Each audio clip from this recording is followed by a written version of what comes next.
નમસ્કાર દર્શક મિત્રો, પોલીસ ફોકસ ન્યૂઝ ચેનલમાં આપનું હાર્દિક સ્વાગત છે। હવે એક નજર આજના મુખ્ય સમાચાર પર। વેરાવળ તાલુકાના કાજલી ગામે જે વિસરાતી જતી જૂની અને પ્રાચીન પરંપરાને જીવંત રાખવાનું કામ ભક્ત કવિ શ્રી સંજયભાઈ બજગોતર કરશે, જેમાં શરણાઈ, ઢોલ તેમજ જૂના ભજનો વિસરાતા જાય છે, જેથી સંજયભાઈ બજગોતર તેઓના ઘરે અવનવા કાર્યક્રમ કરી અને જૂની અને પ્રાચીન પરંપરાને જીવંત રાખવાનું કામ કરશે, જેમાં વેરાવળના ઢોલી સચિનભાઈ સોલંકી જેઓ આશરે 10 વર્ષથી ઢોલ વગાડશે અને અંદાજિત 4000 જેટલા સ્ટેજ પ્રોગ્રામ કર્યા, જેમાં કીર્તિદાન ગઢવી, ઉમેશ બારોટ, અપેક્ષાબેન પંડ્યા, રાજદીપ બારોટ, ધવલ બારોટ, ભૂમિબેન આહિર,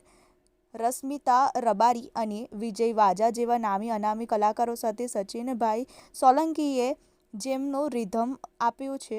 અને સચિનભાઈ સોલંકીએ કાજલી ગામે ઢોલ વગાડી અને એક જૂની યાદી કરાવી હતી, જેમાં સંજયભાઈ બજગોતરના ઘરના સભ્યો તેમજ કાજલી ગામના લોકો સચિનભાઈના ઢોરને સાંભળવા આવ્યા હતા।